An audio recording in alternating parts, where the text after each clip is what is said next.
Oh, let me get my phone and get some pictures in this. It's Oh. magic.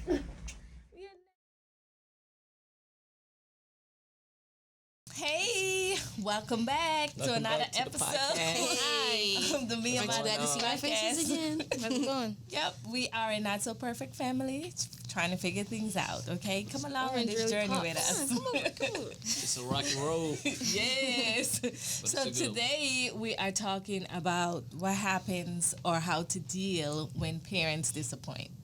It's a hard conversation, but Yes, we're here to because talk about parents it. aren't perfect. You know, we make mistakes, and sometimes things happen that hurt children, you know, based on the actions of the parents, and like divorce, maybe like, you know, single parents where parents don't always do what they're supposed to do, or sometimes misunderstandings in relationships between parents and their children. Or when and, parents make decisions that children didn't think they would make.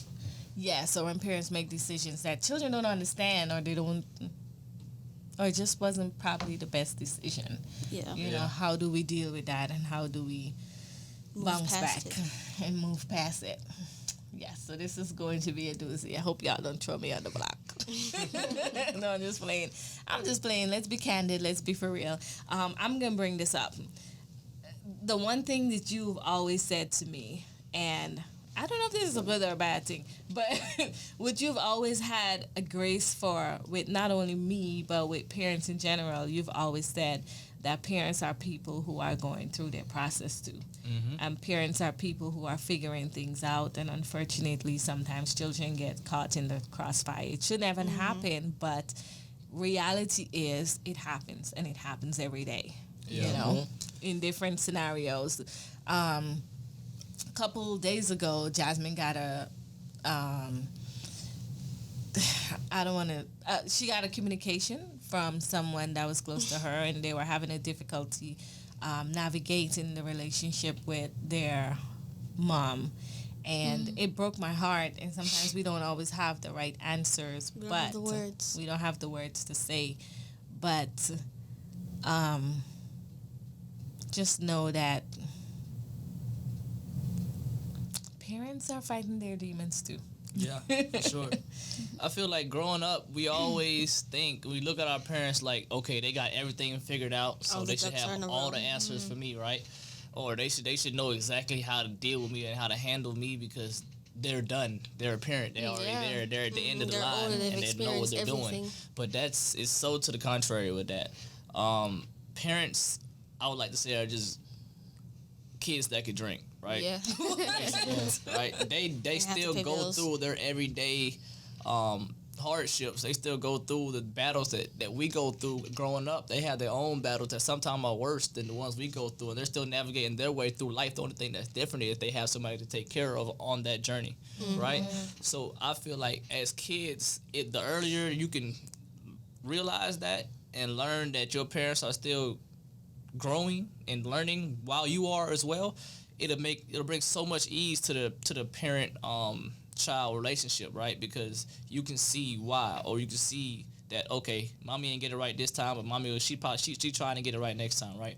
Or dad might be doing this, but it's for this reason, and when he get through this, it's gonna be better.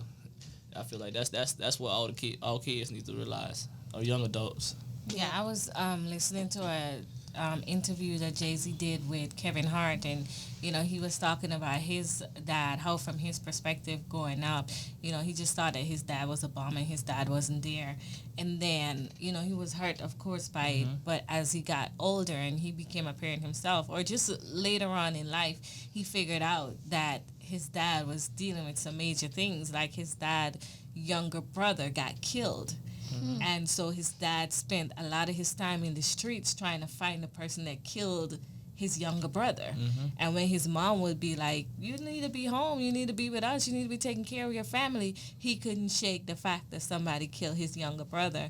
And so he was chasing that demon. He was trying to get revenge, or trying to, you know, figure it out while dealing with the hurt and the pain of losing his younger brother that he felt like he should have protected, you know. So his dad was going through that. We're growing up. All he saw was that his dad wasn't there. Yeah. You know. And that brought about a whole new perspective. But that comes back to the whole thing again about having conversations with your children as you grow.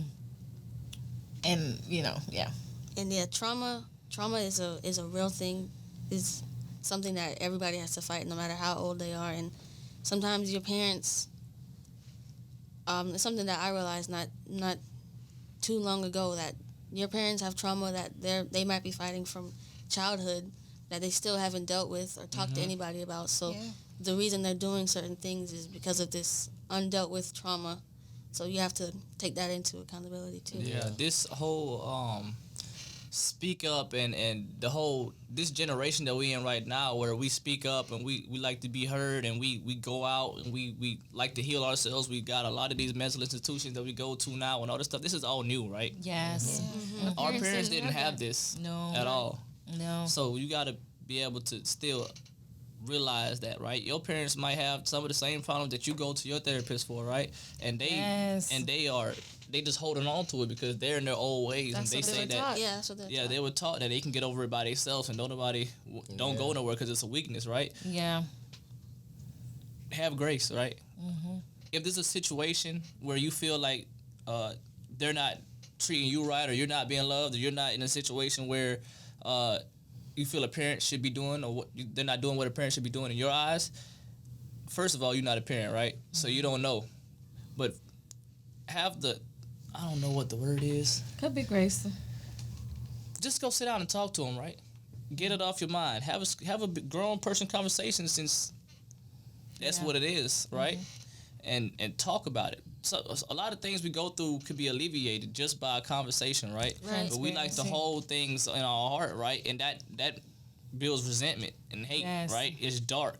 But if we speak on it, we bring light to a subject, and sometimes we get a view or understanding that we didn't even see, right? Yeah. When you keep something to yourself, you're the only person and the enemy that's talking to you, and there's no room for light, there's no room for explanation and someone else to come in and give you a different perspective. And perspective changes our lives. Yes. Like, you're to the limit that you can be free, or to the extent that you can be free, that you can be happy, that you can be whole, has a lot to do with what you expose yourself to and what you communicate and talk about. We were told when we were younger, mind your own business, keep your business to yourself, especially coming from the Caribbean. We were told, don't tell people your business, mind your own business, keep your business to yourself, don't bring people into your family business. So a lot of the things that we went through, we just didn't talk about. We didn't even realize that some of it affected us. And, as you get older and you do certain things, you realize, like for me, not to get into it, but we can get into it later. I was abused when I was younger. So I felt to some degree that I got pushed to the opposite end of the spectrum, where I was overprotective of you guys. I didn't even trust you guys with family. You know what I'm saying? I was like, you can't go here, you can't sleep out there. And because of that, you probably would have missed some genuine, authentic experiences as young girls, to have slumber parties, to do certain things. But for me, if it wasn't happening at my house, it wasn't happening. And but what I needed was a sober perspective. What I needed was a balance, not go to the other side. But I didn't have counseling until I was way older, But had I have counseling and some of the resources that you guys have available to you, I would have been better skilled to handle that situation. But we were told not to talk about it. Yeah. Don't tell nobody. I think there's people in my family, like, I think this is the first time I've ever said that in an open forum. You know what I'm saying? I still don't think a lot of people know about it. So that's one of the reasons. And for me, I find that there were things that I was upset with my mom about, until I become a parent and I realized this parenting thing is not as easy as it looks.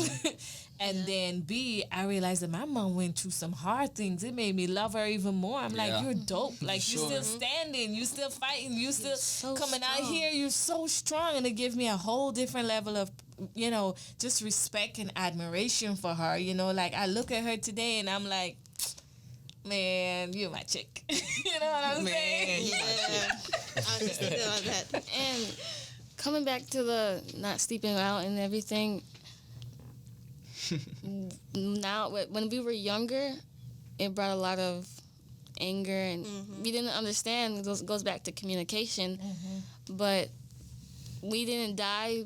We didn't hurt ourselves. I mean, we weren't exposed to things. Mm-hmm. We weren't exposed to things, and now I have a little bit more respect for mommy and appreciation. And I can see appreciation.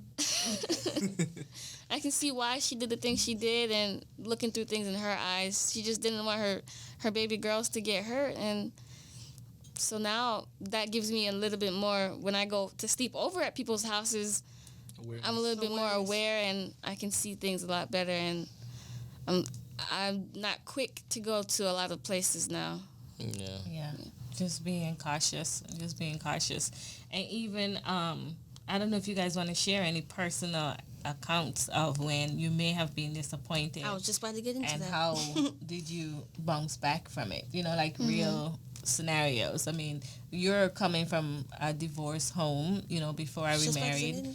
You know, how, you know, I'm sure along the way of me and my ex navigating this path of divorce, there would have been some disappointments and stuff along the way. How did you guys handle it? All right, let's get into that. Me, I'm talking. Go. Hands up, don't shoot. So, divorce. That's probably one of the main disappointments that a parent can inflict on a kid. And yeah, like Mama just said, we come from a divorced home, and I don't remember much. I just remember being really, really sad and really upset. And confused. Yeah. And I was happy.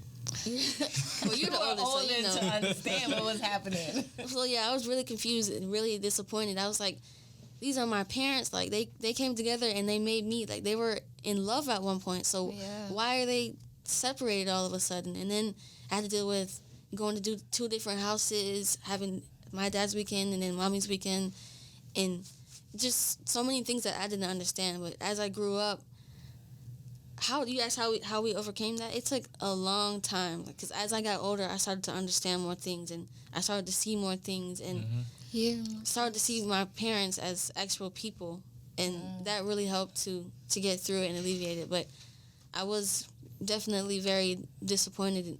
I don't even know if I should say this on here, but no, say really disappointed in my dad. Like, there's a lot of things that he just missed, and it felt like he wasn't really making an effort to reach out to us and to just have conversations with us, and that's what really hurt me and disappointed me as well.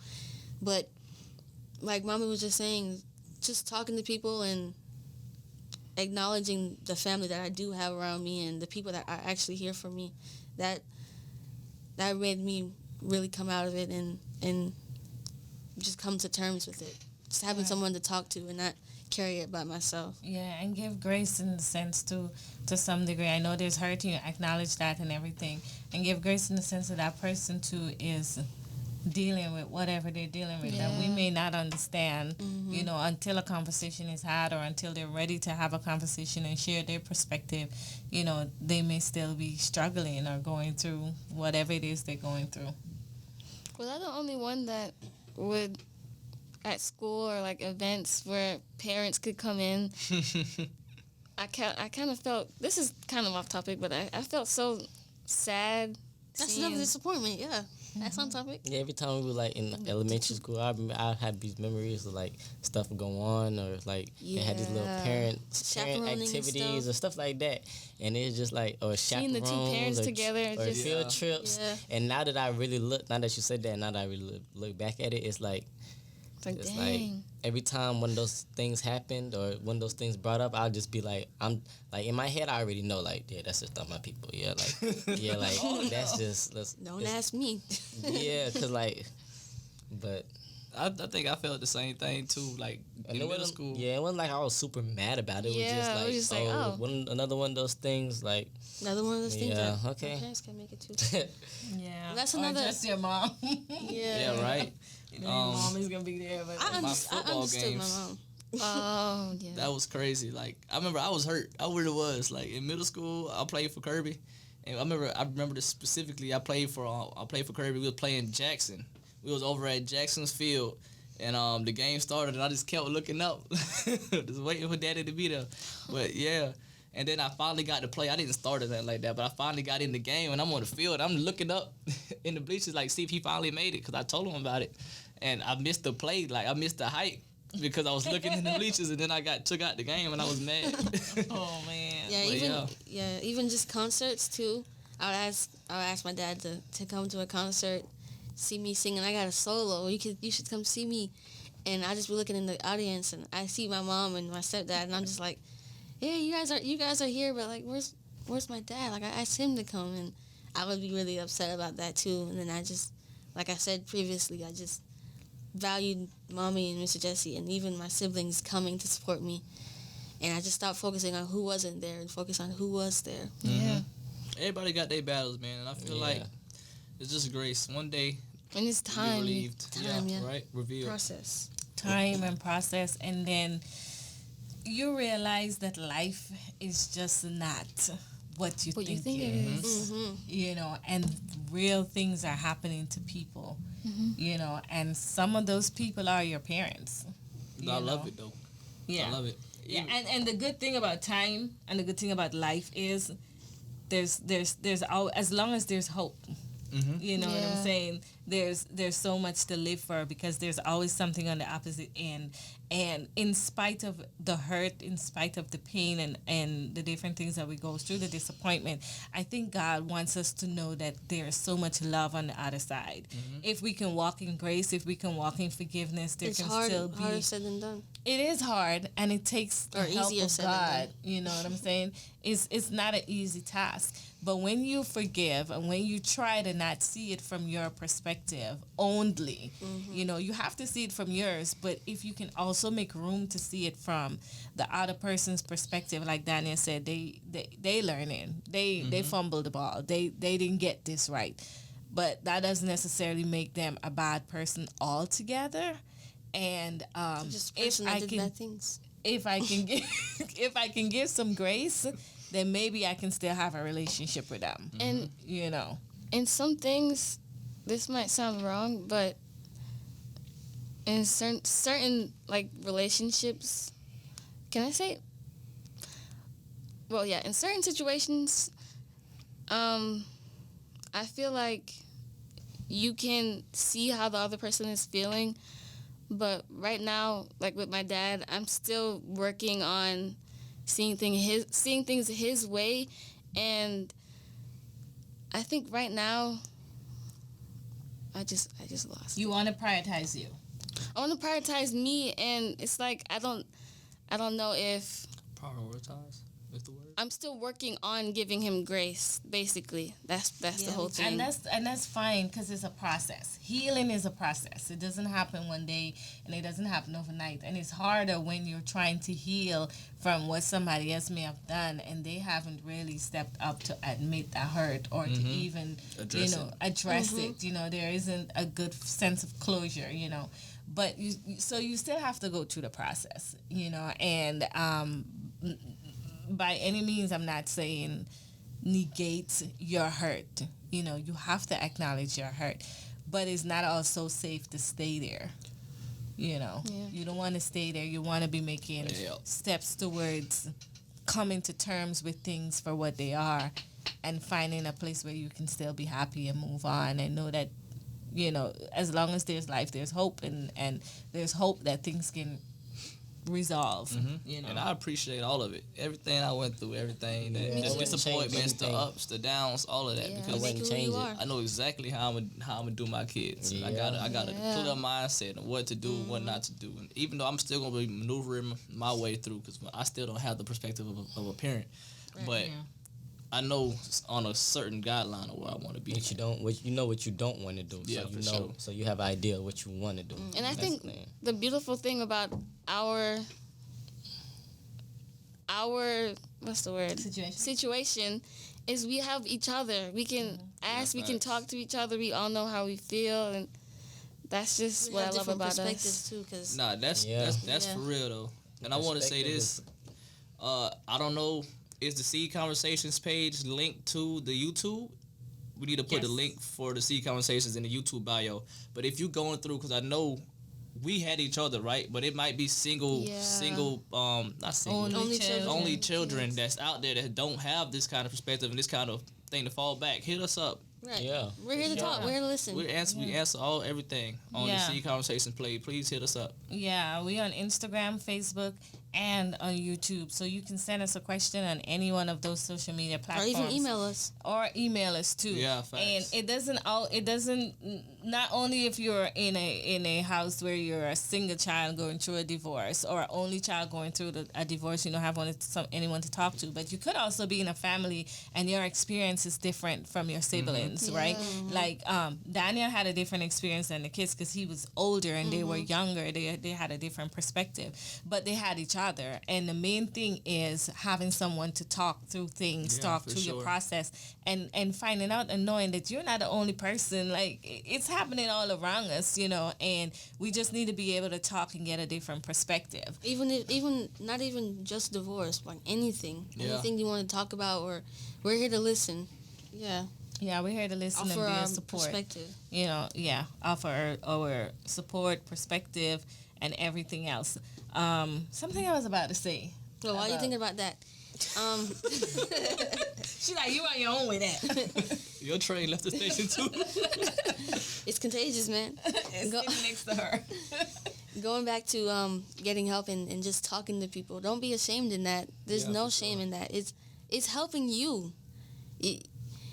What more can you do for yourself than to get help and to just release that burden off your shoulders? So call the hotlines, go get therapy, or just talk to somebody that you know you can trust. Just talk. I promise you, it's way better than holding everything in. It's easy to talk to a stranger. That's true. Sometimes it really is. Sometimes it's so much easier. They listen and they give a different perspective, without motives. And you don't have to worry about judgment either, because you might not never see them again. You could hit me up. We could talk and you could block me. I'm cool with that. I'm just here for the moment, here for the passing through. But it happens. And once again, we're talking about in situations that is within the parameters of normal, not the things that are far-fetched, like physical abuse and just things that is a lot more difficult to work through and come out of. We're not really talking about those scenarios. Sometimes as a child you do have to walk away, and sometimes there's things that you cannot come back from. You can forgive for your wholeness and your healing, but it just may mean that relationship can never be restored, and that is okay too. The point is, one day you're gonna be parents, and the unfortunate thing about life is we always think that we know how to do it when we get in that place. And I see this happen all the time. We could be watching football and somebody fumble a ball, and we'll be quick to say, hold the ball, catch the ball. You know what I'm saying? What are you doing? We could be watching a movie and we'll be like, this fool, don't go out the door. It's not that hard. We can watch somebody on a podcast and say, I can do it better. We can watch parents and say, when I become a parent, I'm going to do it better. The thing is, you don't know until you're in the game. Right. Yeah. You don't know how you're going to handle the ball until you're in the game, Right. And that's why you give grace, because a lot of things that we deal with, we didn't plan on dealing with it. Some of us I said, when I get married, I'm not going to get divorced because I came from a home with divorce and I know how my father treated me. And I was like, that ain't going to ever happen, to me. I'm going to get it right. And what happened? Life happened. And decisions had to be made, And so you don't know where you're going to find yourself. But if you start with an intention, like from now, having a plan for what kind of parent I want to be, even in adversities.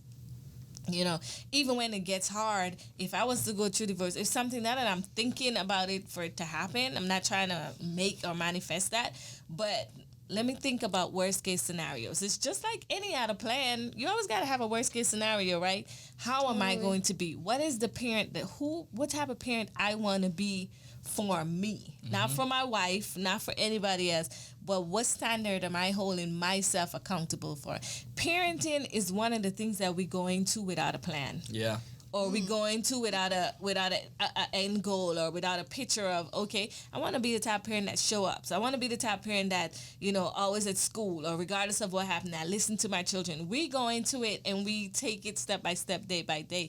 I don't think we wing it. We just wing it. I don't think I actually had a plan in mind until I was way older. Like, okay, this is the type of parent I know that I want to be. And one of those things for me is a non-negotiable. I'm going to always be there for my children. I don't care what happens. And I live my life like that. And she is. And there's certain other things that for me is non-negotiable. Start thinking about that for yourself.